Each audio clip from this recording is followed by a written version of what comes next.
Muy buenos días.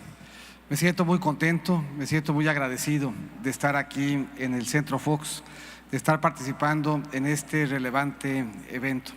Quisiera agradecer y reclamar. La última vez que el presidente Fox me invitó al centro, era mi jefe. Era yo el director general de la Financiera Rural. No contento con eso, era jefe de mi papá, que era el subsecretario de Enlace Legislativo. Y me dijo que si era yo 5 veces secretario, me volvía a invitar. Hoy le agradezco, señor presidente, que me haya usted invitado de regreso.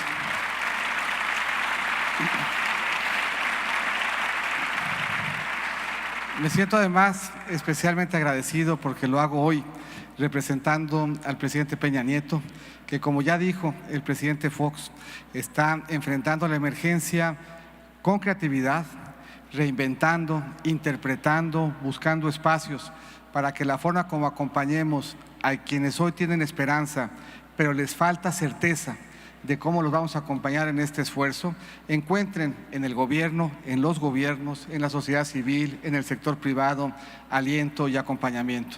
Eso exige reinventar los instrumentos, verlos con creatividad, darles pertinencia y darles vigencia. Me pidió fuera yo conducto para transmitirles un saludo.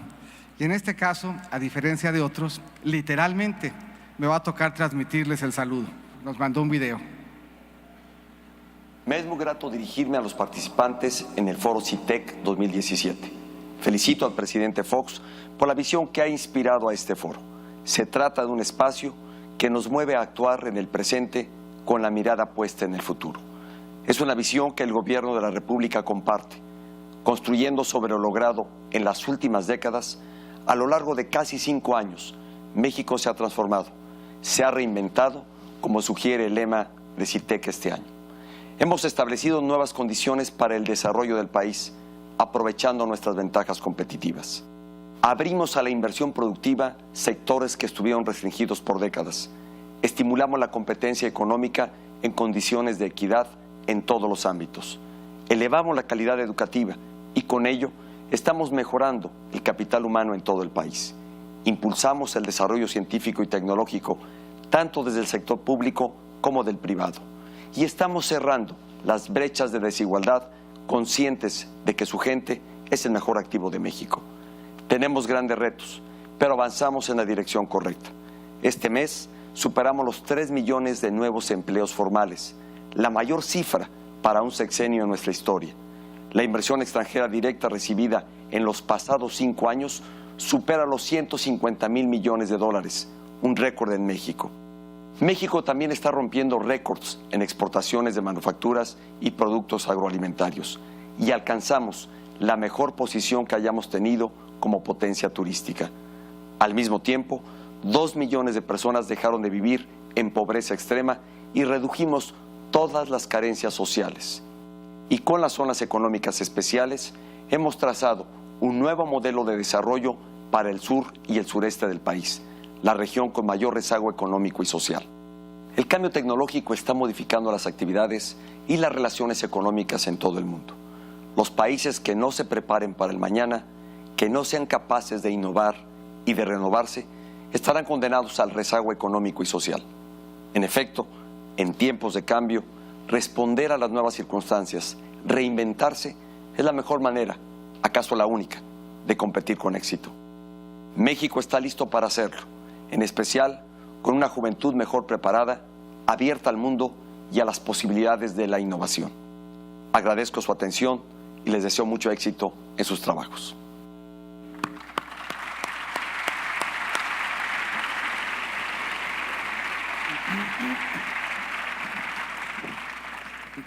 Transmitido el saludo que hace el presidente, quisiera hacer algunas reflexiones.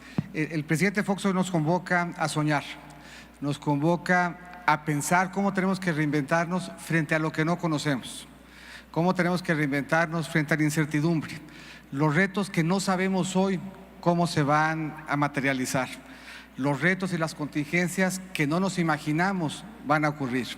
Eso exige un esfuerzo de pensar fuera de la caja, un esfuerzo de pensar distinto, un esfuerzo de utilizar las canastas de Ramón Muñoz para efectos de ordenar los procesos de reinvención y de reflexión.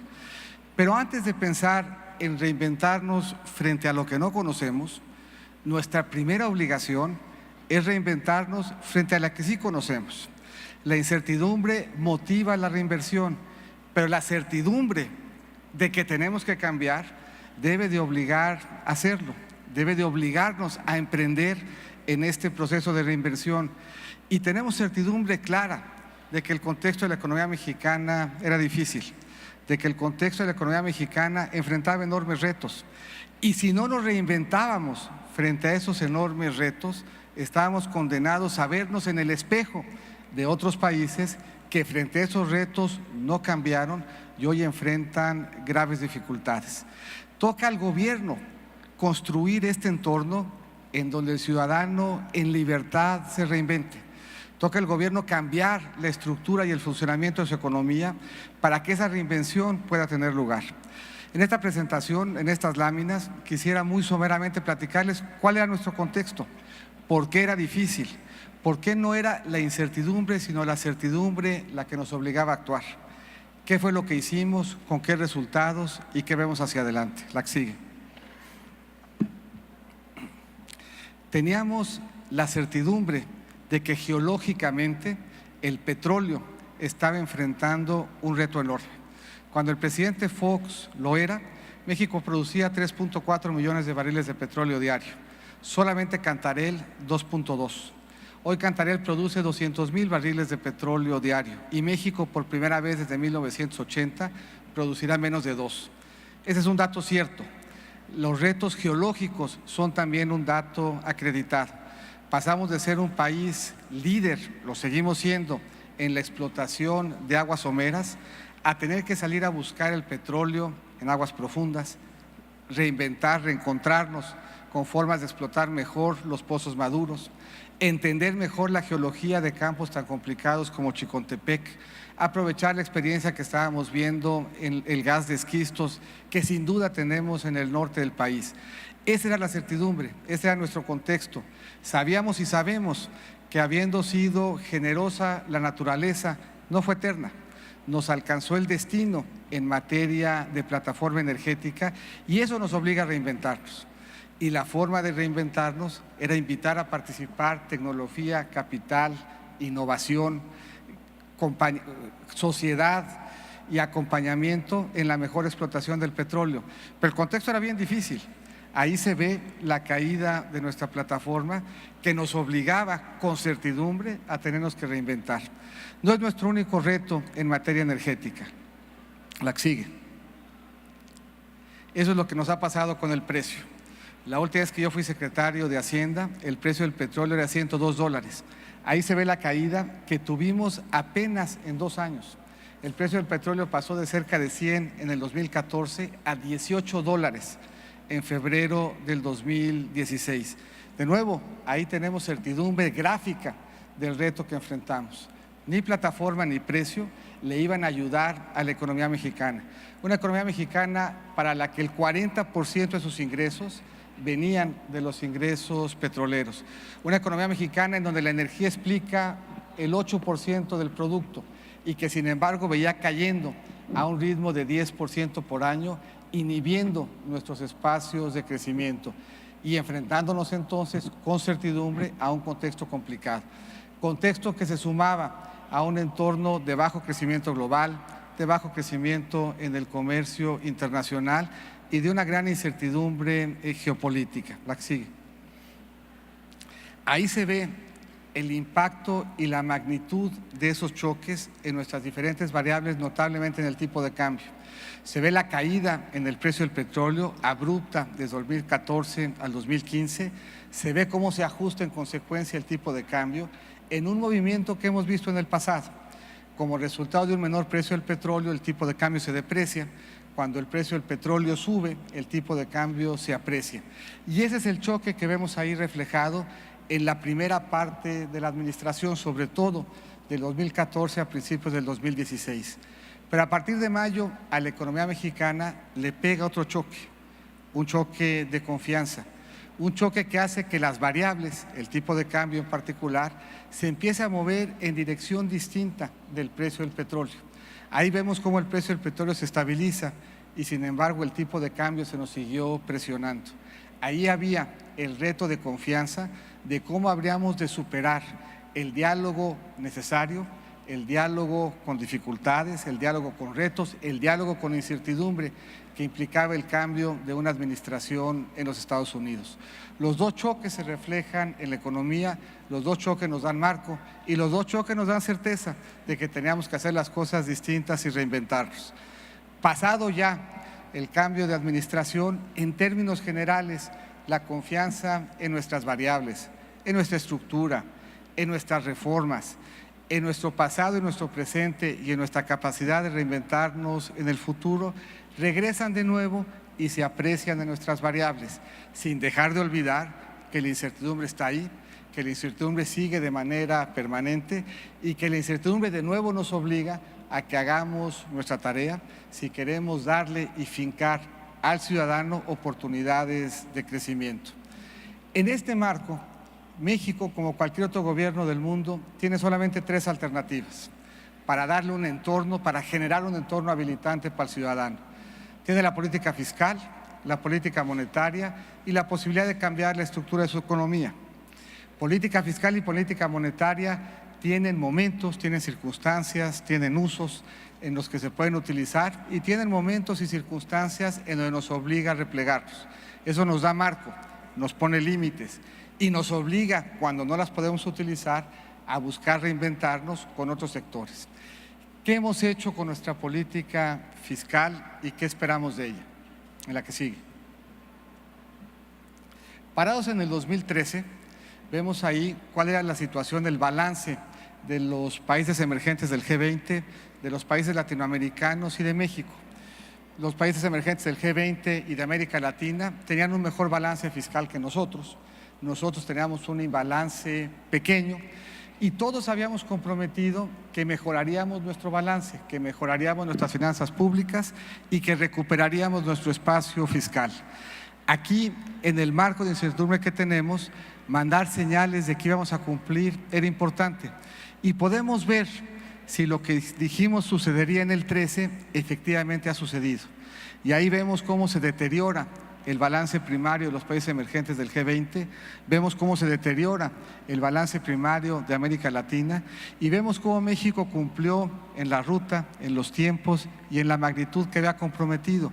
Por eso hoy se nos tiene confianza y por eso tenemos que perseverar en el esfuerzo de consolidar finanzas públicas sanas. El espejo de ese balance primario se ve en la deuda. Parados de nuevo en el 2013, México comparado con América Latina y con los países del G20. América Latina un poco más endeudado, los países del G20 un poco menos. América Latina ofreciendo estabilidad, los países del G20 ofreciendo que la deuda decrecería. A 5 años de distancia, G20 y América Latina incrementaron sus niveles de endeudamiento y México se ubica este año y hacia el final de la administración en una trayectoria en donde la deuda como porcentaje del PIB empezará a crecer. En la política fiscal, entonces, encontramos estímulo cuando se ocupaba y hoy encontramos certeza cuando el mundo nos la reclama. La política monetaria. Aquí vale la pena recordar que la estabilidad en el proceso de formación de precios fue una lucha permanente en México y es una lucha que no logramos sino hasta hace muy poco en el tiempo. Apenas con el presidente Fox logramos tener inflaciones de menos de un dígito en promedio en una administración. En esa administración la tuvimos de 4,78, con el presidente Calderón de 4,35 y este año, tomando en consideración las estimaciones de cierre para el 17 y para el 18, tendremos por primera vez una inflación de abajo de 4% en promedio en la administración. Eso quiere decir que nuestra política monetaria ha ayudado a generar certeza, que el acompañamiento entre lo monetario y lo fiscal ayudan a que los procesos de formación de precios y las expectativas de inflación permanezcan bien ancladas. Del 2008 en adelante podemos preguntarle a los analistas ¿dónde sienten que va a estar la inflación en los siguientes 5 a 8 años?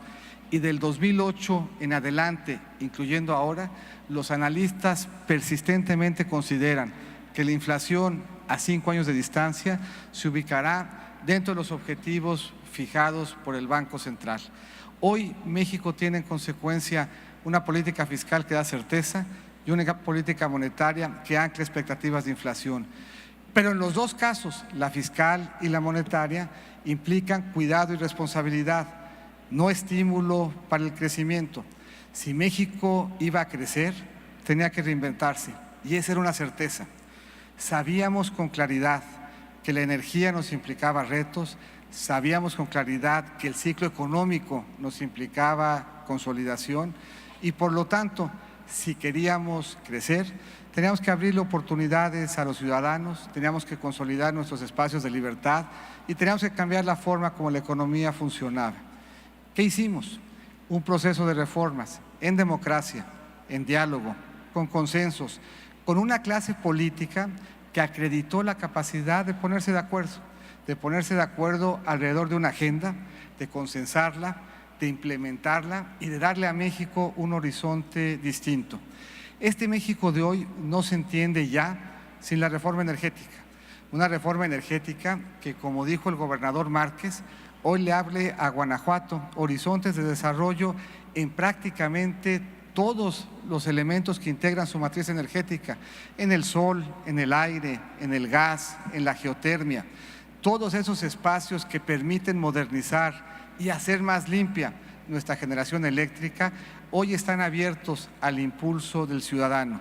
Solamente la parte de hidrocarburos nos han implicado compromisos de inversión de 80,000 millones de dólares y esperamos que sean 20,000 más antes de que termine la administración. Nunca antes en nuestra historia habíamos tenido firmados y comprometidos 100,000 millones de dólares de flujo de inversión en la economía, no solamente en un sector como lo es el sector energético. No solamente cambiamos el sector energético, sino que reformamos un sector muy importante, el siguiente, que es nuestro sector educativo. Todos entendemos, y el secretario Nuño habrá de estar acá con ustedes para hablarles con más detalle, con más talento, con más elocuencia de la reforma educativa, que es una reforma que nos da futuro. Asegura que sean los mejores maestros los que estén frente a nuestros hijos, pero también nos da presente, y nos da presente en el hecho de que 3 de cada 10 estudiantes en una escuela pública reciben una beca para su manutención. Nos da presente porque tenemos hoy el número máximo de estudiantes de educación superior que hemos tenido nunca en nuestra historia. El 80% de ellos, los primeros en sus familias que alcanzan ese grado. Y el 80% a su vez que encuentran una opción de empleo 6 meses apenas de haber terminado el grado. Reforma educativa además que implicó la oportunidad de modernizar nuestra infraestructura educativa necesitada de ese impulso renovador. No se entiende tampoco el México de hoy sin la reforma laboral. Ya lo decía el presidente en su presentación, 3 millones de empleos formales en los que va de la administración. Hay quien quiere señalar que esos empleos ya existían y que solo se formalizaron. Si así hubiera sido, bienvenido, porque cada uno de esos empleos formales trae consigo la protección de la seguridad social, la protección frente a la incapacidad, la protección y la posibilidad de ahorrar y de acumular para el retiro. Pero cuando vemos los empleos que se han generado, los encontramos en sectores de más alta productividad que antes. Los encontramos mayoritariamente ocupados por mujeres y los encontramos en espacios de mayor ingreso salarial que antes, lo que nos lleva a concluir que la reforma laboral y la apertura de la economía sin duda se han traducido en oportunidades de empleo, que es la mejor manera de abatir la pobreza. No se entiende el México de hoy sin la reforma fiscal. Una reforma fiscal que nos permitió sustituir 5 puntos del PIB de ingresos petroleros por ingresos tributarios. Un reto histórico, despetrolizar las finanzas públicas y fortalecerlas. Un reto que hoy implica que nuestros ingresos públicos descansen cualitativamente en un ingreso de mayor calidad, que son los ingresos tributarios, que a ellos aporten 18 millones de contribuyentes más que los que teníamos en el padrón apenas en el 2012, que la razón de deuda a ingresos tributarios se haya disminuido en 20%, dándole mayor sustentabilidad a nuestras finanzas públicas, y que hoy enfrentemos este choque con estabilidad en las finanzas, cuando un choque similar en nuestro pasado reciente nos hubiese sumido en una crisis profunda de finanzas públicas. No se entiende tampoco el México de hoy sin el acompañamiento que tiene nuestro mercado interno del crédito financiero. Un crédito que hoy es mayor y que se da en condiciones más competitivas. Un crédito que ha crecido casi a doble dígito para la empresa, para la familia y para adquirir vivienda. Un crédito que hoy se da mayoritariamente en pesos y a largo plazo.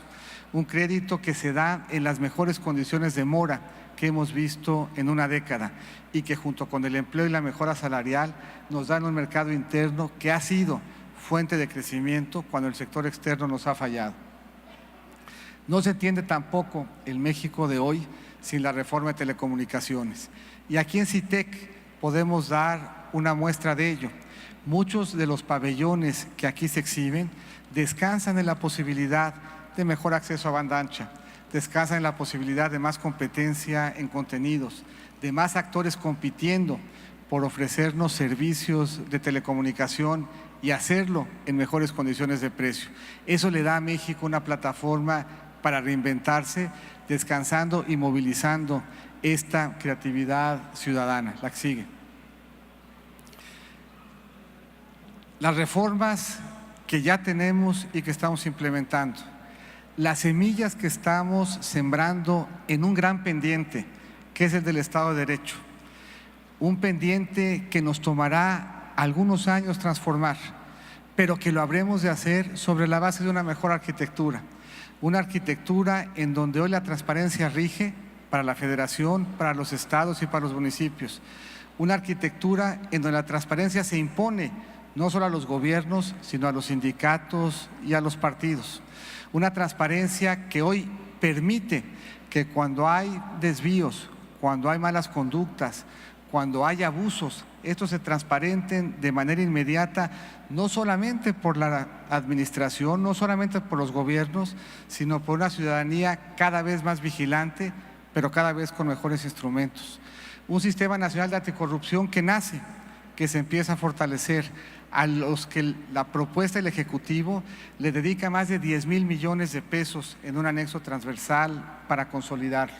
Y un nuevo sistema judicial para el que nos preparamos 8 años, que seguramente tendremos que seguir ajustando, pero que hoy nos permite que sea la oralidad, la transparencia, la posibilidad de darle seguimiento a los procesos para que podamos asegurarnos todos de que el Estado de Derecho efectivamente cobre vigencia y carta de naturalización en nuestra actividad cotidiana. Consolidando eso y las reformas, tenemos una mejor plataforma de productividad que se traduce en más inversión, más crecimiento y más empleo. La que sigue. Ahí se ve el resumen en un solo indicador de lo que aquí hemos comentado.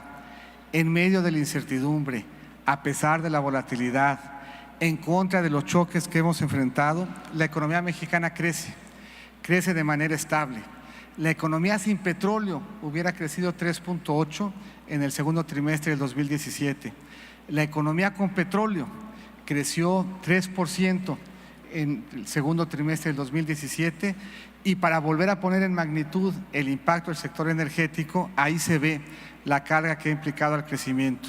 30 trimestres de crecimiento consecutivo acumula la economía mexicana. De una década para acá, somos 22% más grandes como economía. Del final de la crisis al día de hoy, la economía mexicana es casi 30% más grande.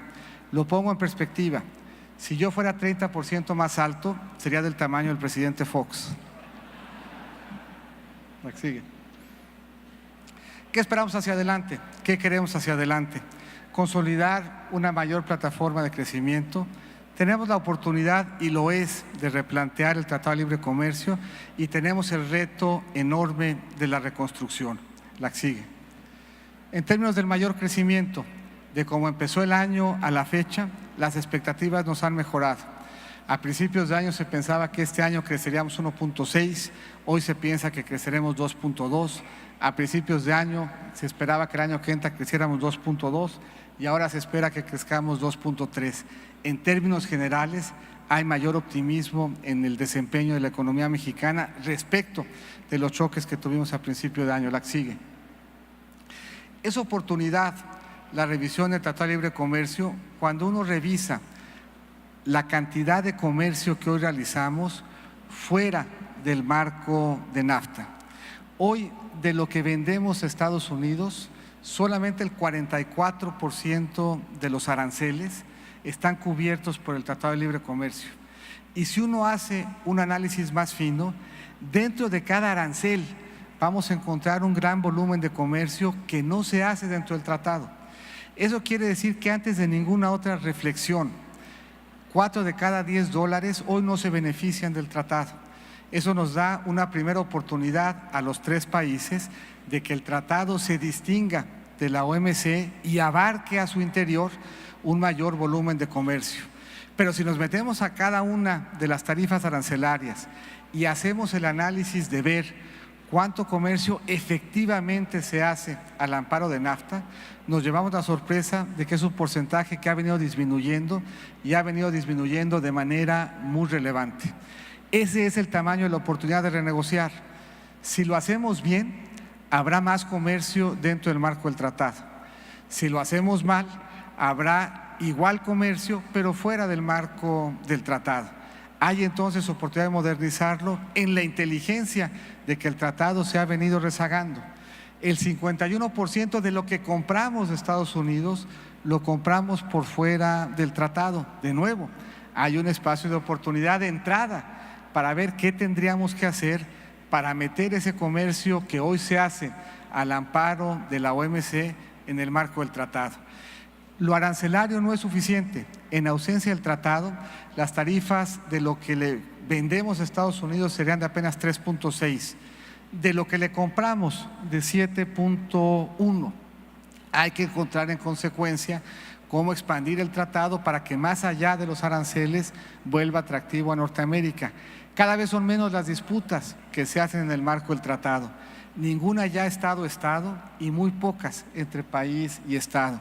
Hoy tenemos la oportunidad de volverle a dar vigencia y nuevo impulso. Si la aprovechamos, volveremos a permitir que el tratado sea un instrumento mejor de integración. Y si no, habremos de tener una participación como la que tiene el resto del mundo en ese mercado sin haber consolidado la ventaja de la región norteamericana. La que sigue. En materia de la reconstrucción, el reto importante nos exige creatividad y nos exige reinventarnos. Tenemos que hacerlo en nuestra infraestructura educativa, cultural, de salud, carreteras y espacios públicos. Y tenemos que hacerlo en la vivienda. Y en la vivienda lo hemos hecho con un despliegue de diferentes instrumentos.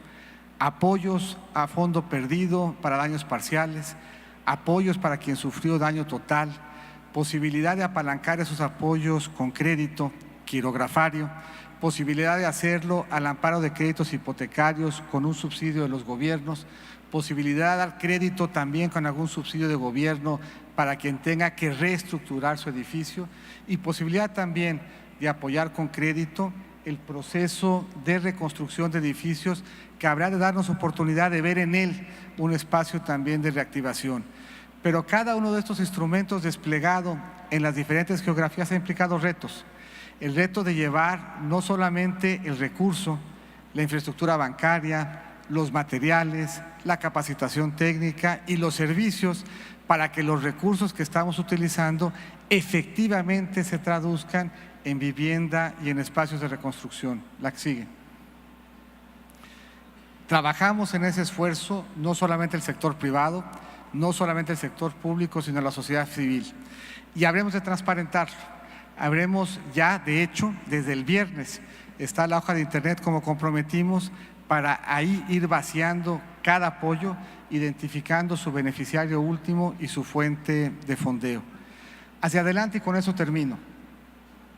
Aquí. ¿Qué tenemos que hacer y qué debemos de comprometer hacia el cierre? Debemos primero de comprometer responsabilidad y coherencia en la política macroeconómica. Estamos en la oportunidad, en el paquete económico, de volver a mandar la señal de que esa coherencia y que esa responsabilidad macroeconómica son valores que compartimos todos. Tenemos que seguir impulsando la inversión y el empleo con las reformas estructurales y tenemos que terminar de sembrar las semillas en la siguiente, en materia de transparencia presupuestaria y Estado de Derecho. Y si todo esto hacemos, ¿qué podíamos esperar para sembrar las bases de un esfuerzo hacia la nueva administración? Primero, trabajar en consolidar esto que hoy es apenas la semilla de una justicia cotidiana. Seguir trabajando en una segunda generación de implementación de reformas estructurales y no descuidar la certidumbre y la estabilidad económica que hoy es un patrimonio de todos los mexicanos. Muchas gracias, señor presidente, por invitarme y muchas gracias a todos ustedes por escucharme.